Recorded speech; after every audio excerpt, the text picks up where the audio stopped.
अभी 16 फरवरी की ये तो बात है जब एक कंट्रोवर्सी इतनी बढ़ गई कि इंडिया की एक प्रेस्टिजियस यूनिवर्सिटी को न्यू दिल्ली में हो रहे एआई समिट को बीच में से छोड़ के जाना पड़ा। Welcome to my channel. My name is Manisha Sharma and you are watching Manisha analysis. Today let's begin with the topic of Galgotias controversy in AI summit. ये कंट्रोवर्सी स्टार्ट होती है जब न्यू दिल्ली में हो रहे एआई समिट जिसमें 100 प्लस कंट्रीज के पीएम, प्रेसिडेंट और सीईओज भी प्रेजेंट थे।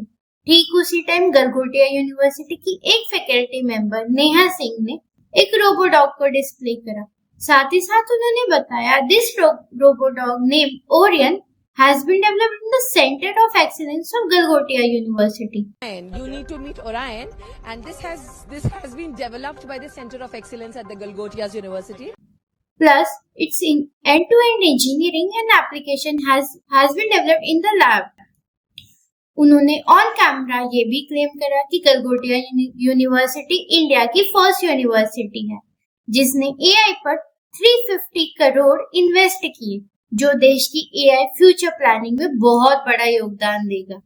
We are the first private university investing more than 350 crore rupees in artificial intelligence, and we have a dedicated data science and artificial intelligence block on the campus. ये so called dog name Orion कि internet पे viral होते ही इसकी reality सबके सामने आ जाती है और पता लगता है कि ये तो एक चाइनीज मेड रोबोडॉग है जिसको 2023 में बनाया था। इसका रियल नेम ओरियन नहीं, यूनिट्री गो 2 है और ये 2 to 3 लाख में इजीली ऑनलाइन भी अवेलेबल है।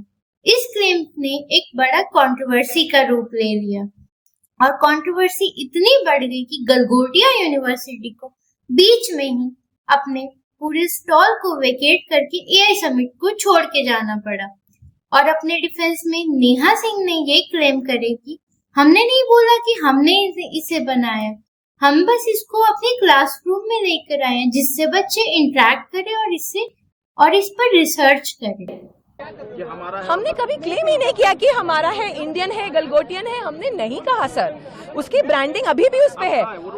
वो रोबो जिस काम के लिए आया था वहाँ चला गया, बच्चों के पढ़ने के लिए, बच्चों की रिसर्च एंड डेवलपमेंट के लिए आया था।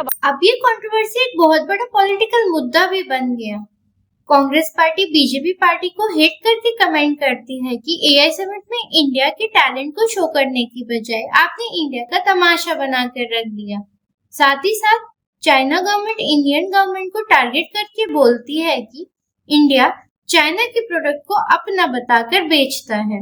ये कंट्रोवर्सी होना लाजमी भी था जहां बाकी कंट्रीज एआई की फील्ड में बहुत आगे निकल चुकी हैं। साथ ही साथ उनका पूरा ब्लूप्रिंट एआई के साथ रेडी है। वहीं इंडिया अपने एआई समिट में एक थर्मोकॉल के ड्रोन एरोप्लेन को बनाकर बाकी कंट्रीज के सामने रखता है और उन कंट्रीज के साथ कॉम्पीट करने की सोच रहा है। अब ये कंट्रोवर्सी बस एक यूनिवर्सिटी पर सवाल नहीं उठाती, ये सवाल उठाती है इंडिया की एआई ग्रोथ पर, उसकी प्लानिंग पर, उसके एआई के फ्यूचर पर। आपको क्या लगता है दोस्तों? कमेंट सेक्शन में बताइए। Thank you for watching this video. Please subscribe to this channel and we will meet you in the next video.